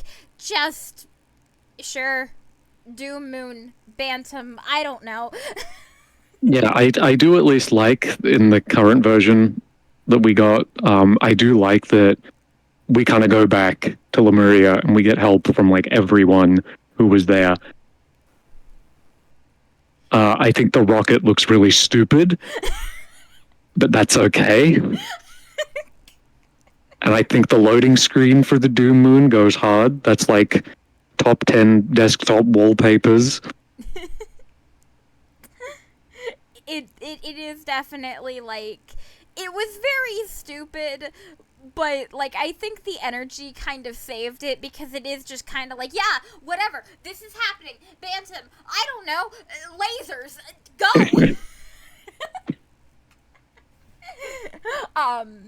And honestly, I do think there is something very, very Spiral in general about just, like, random bullshit go. It's just not the only thing I want to see. Right. Yeah, I really, really liked the finale. I'm glad we had the finale in Novus, and I definitely think the finale in Wallaroo was very, very sweet. And again, I did talk earlier in the video about, like, kind of that earnest, emotional kind of, bit that seemed to sort of exist in the early game of Wiz that kind of faded out a little bit, and I do think, that definitely came back at the end of Wallaroo. It's definitely one of those things. If Wiz has always had a way of making me feel welcome, and I definitely felt that in the finale of Wallaroo. I definitely felt like, oh, okay, yeah, it's gonna be fine, right? It's the one thing that I think has caused a bit of contention, a little bit of confusion, is the, like, quote unquote redemption of the schism. It is a little weird. Please get Duncan Grimwater away from Greta. What the hell?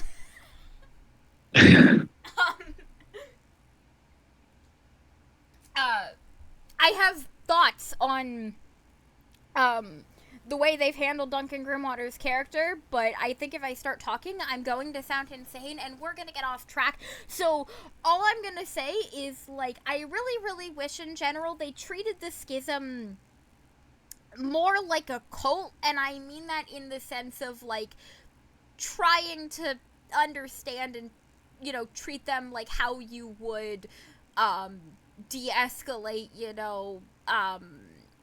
disengage, not deform, that means something else, dissolve a more, like, high control extremism.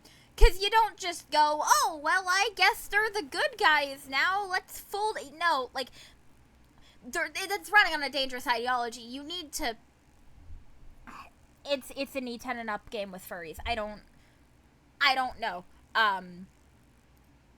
Just don't set it up as. I don't know. It just felt very weird to see them be like, and we're the good guys now. Like, Judge Veg being like, don't worry, the schism has connections in many courts. We're gonna use them to help you, young wizard. That's not comforting. Never mind the dismantling your power base. Yeah, never mind the fact that like a lot of the schism stuff kind of has like sort of the like anti-Semitic sort of stuff associated with it. Yeah, I'm not super. Again, people have articulated that better than me, and I don't want to get anything wrong. I didn't have a script for this video. It's definitely, like, you've noticed we've been using the word schism throughout this video instead of the C word. That word does have connotations. I don't know how feasible it would be for Khrysalis to go through and re-record all those voice lines and change that now, but it's definitely something that's been asked of us to be more respectful, and so we're going to use that term. It is definitely like yeah, I'm glad the schism is kind of, we've put a lid on that. I definitely think as long as they are just a little bit more careful mentioning it in the future, and they don't bring them back as, like, a major or minor antagonist, it'll probably be okay going forward. Probably. So, other than that, I think Arc 4 was batshit. It was definitely, like, it feels like the black sheep out of the 4 arcs that we currently have. I don't know if you would agree, Marcy. Oh, I absolutely would. It's definitely, like, I don't know. I think in general I would just, like, I think I would diagnose it with modernization-itis. Where are we? This doesn't feel like the same spiral we were at it before.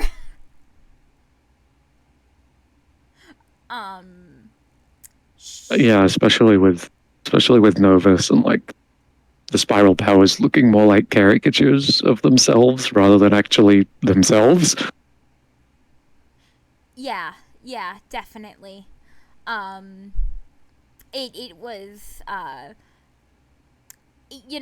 do wish they, because it feels like in general with the spiral powers, if they had gone all in and they, really committed to it in a way that was a bit more serious, it would feel like a payoff for what has been kind of building up the past 17 years over both, Wiz and Pirate. But it definitely fell flat, and I honestly, I feel like you only get one chance like that, so I'd rather we get back into the, more fairy tale, fantasy side of the spiral, and, maybe the young pirate can pick up where the wizard left off. I don't know. I feel like the young pirate has plenty of other shit to deal with. Oksana. I love her. I do, in fact. I may be the one person who believes in Oksana. However, yeah. This was great. Do we want to transition into, closing thoughts, Selenopolis? I think we do want to do that. Okay.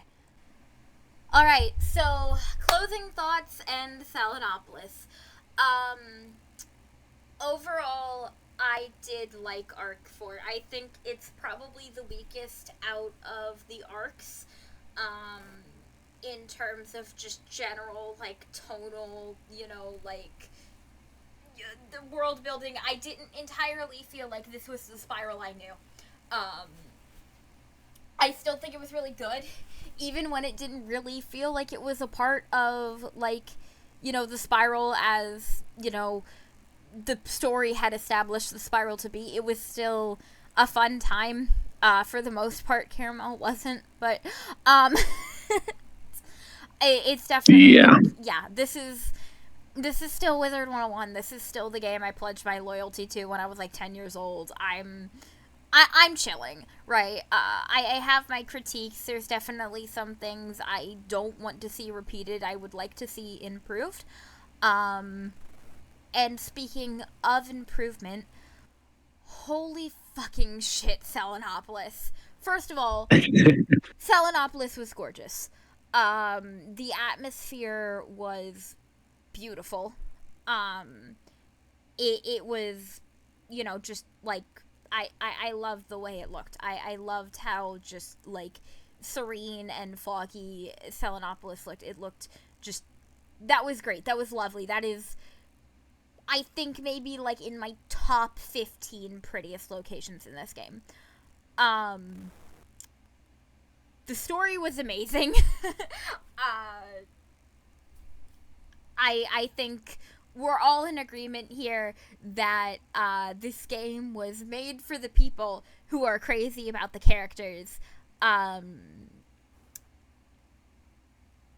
Siren Night Chant. I was so happy to see him again. You have no idea.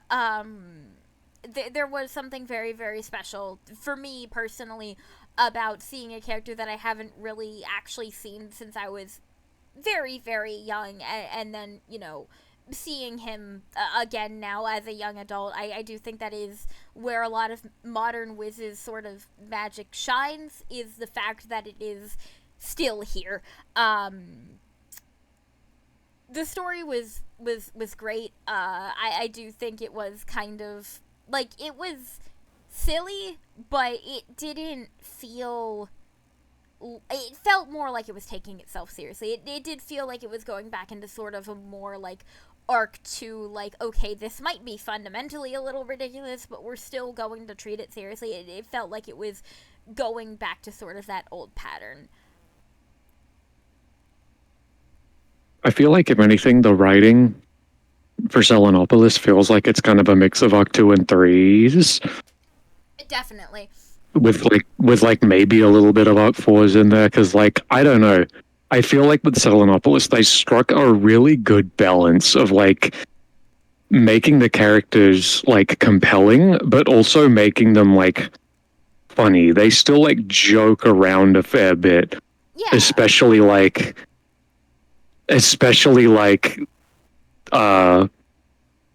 the ducks. Yeah. And then like Like, seeing especially Drake Lockley and I forget the one who's like near the bud. the But like paranoid they one. joke.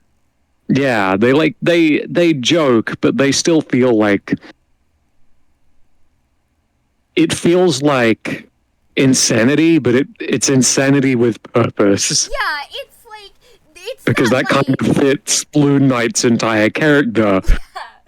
um the insanity in Selenopolis felt like it was an insanity that could exist in world, which I think is kind of what Arc 4 was missing, right? Like, this felt like, because ultimately the spiral runs on cartoon logic, but I did think that there was this kind of disconnect in Arc 4 where the insanity didn't feel like cartoon logic, it just felt like a logic and not the type that fit in the spiral.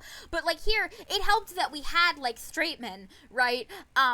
We had Devim there. Well, I know Devim's bisexual, but like I mean straight man as in like the comedy bit, not I don't know that many people in the spiral are straight. I'm gonna be real. you know what I mean. Like it helped that we had people who were more like grounded, like Devim, right? I think one, seeing Mallory confident and in her element and like moving alongside us, I do think there was a thing in Selenopolis that I really, really appreciated where it didn't feel like the wizard was just doing everything by their divine right. Yeah, You know, people were helping them. It was implied that Mallory was doing things off screen, right? You know, it felt like we weren't just like the only one able to do things in the world anymore.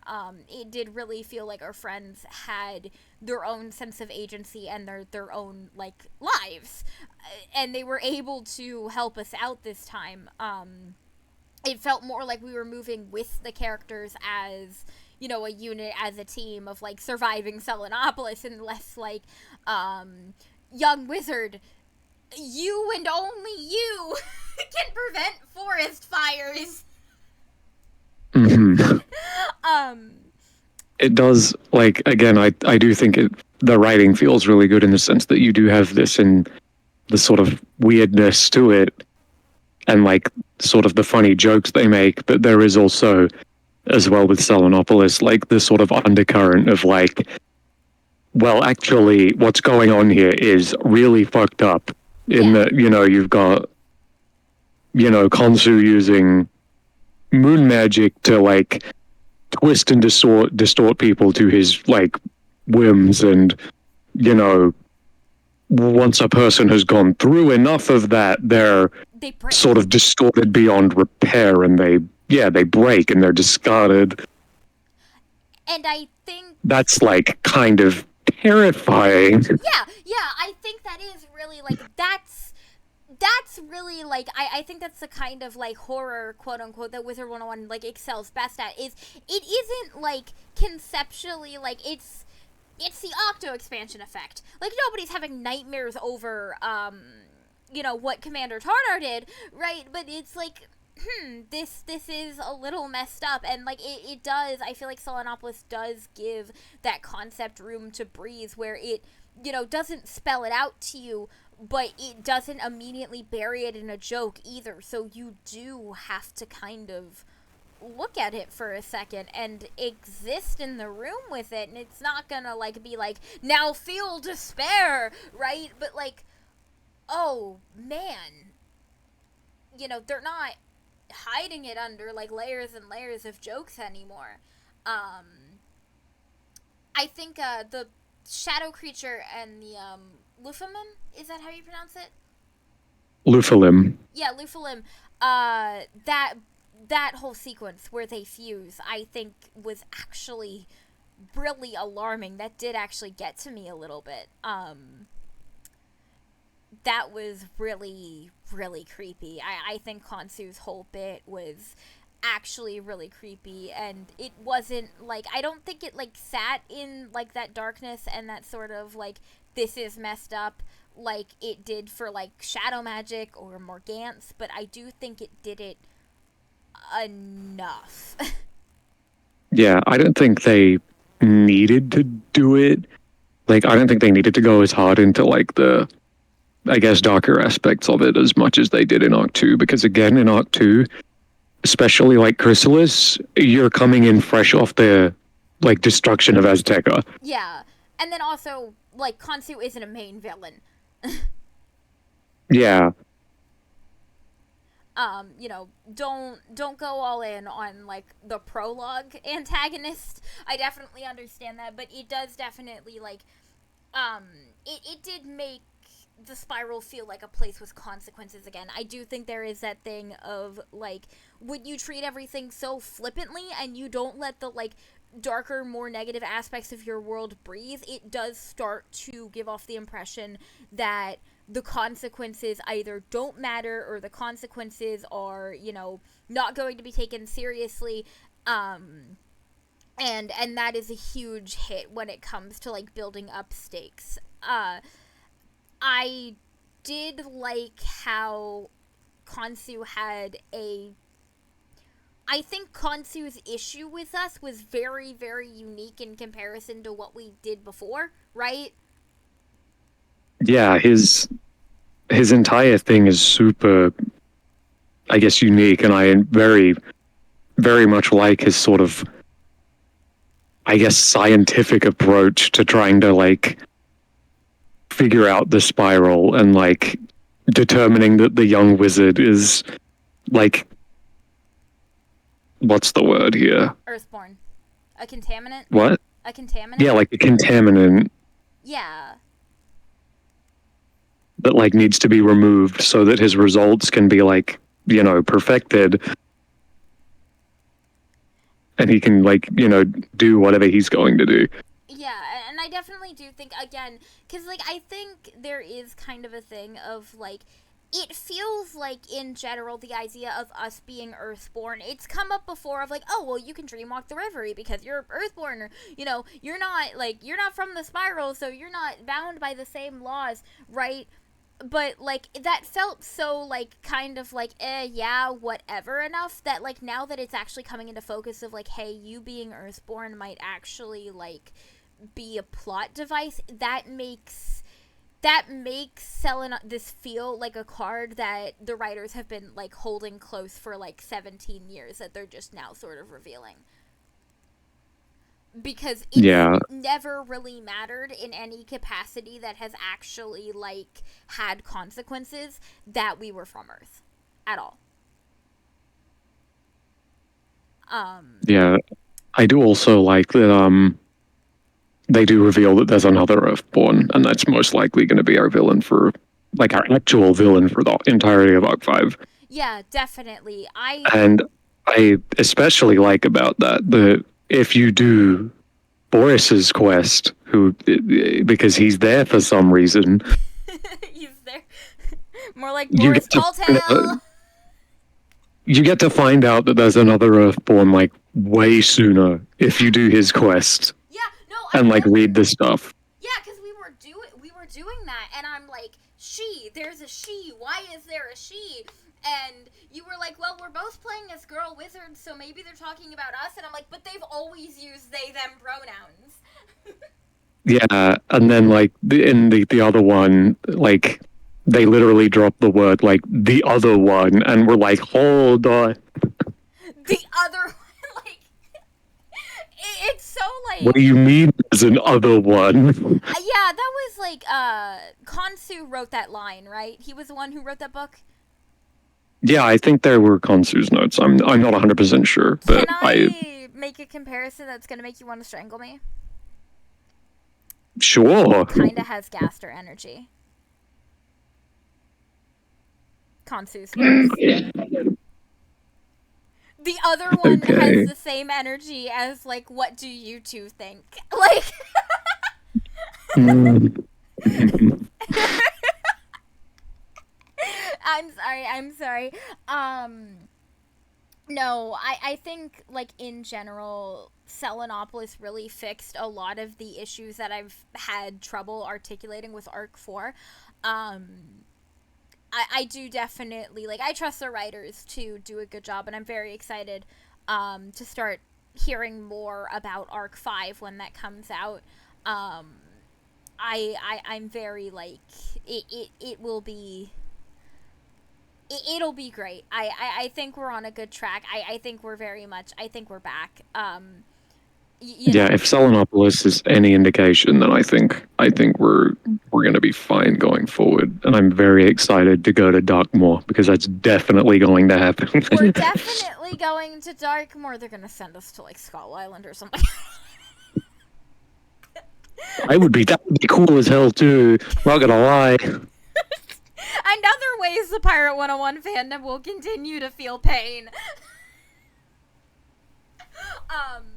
I don't think we should go to Skull Island.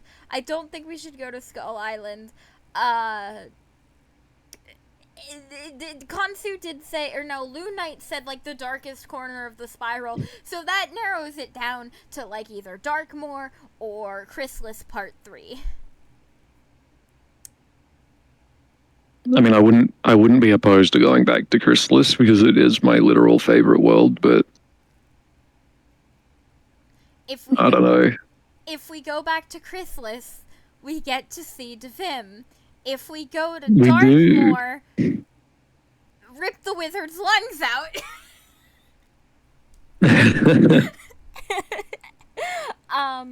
All right, closing thoughts? I feel like Selenopolis was kind of our closing thoughts. Yeah, I know. I just like anything else you want to say before I end this nightmare of a video?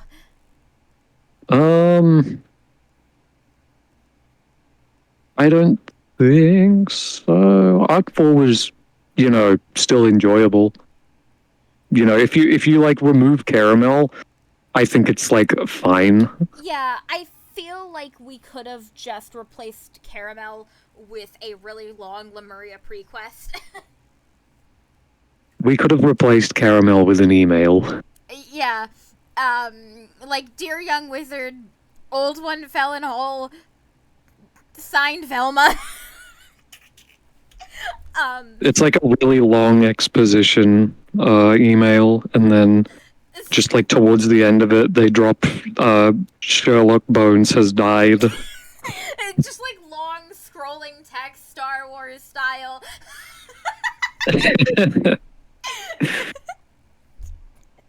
Okay. In general, yeah, I like Dark 4. I liked Selenopolis better. I do think we maybe just like we had a bit of a struggle, but like we're on the up and up. We're gonna be fine. Spiral Eternal. Please let us see Bat. Please let us see Bat. Please let us see Bat again. Please don't ever mention the Gobblers ever again. Let us see Bat. Don't kill any of our friends. Please. You brought them all back, and that does make me a little nervous. Alright. So that's the end of the video. Leave your thoughts in the comments below. If you hated this style of video, get off of my channel.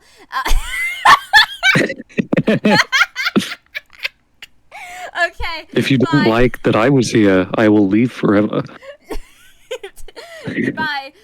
Read my fan fiction or my original fiction, or don't. It doesn't matter. Read my fan fiction also. Read fan fiction.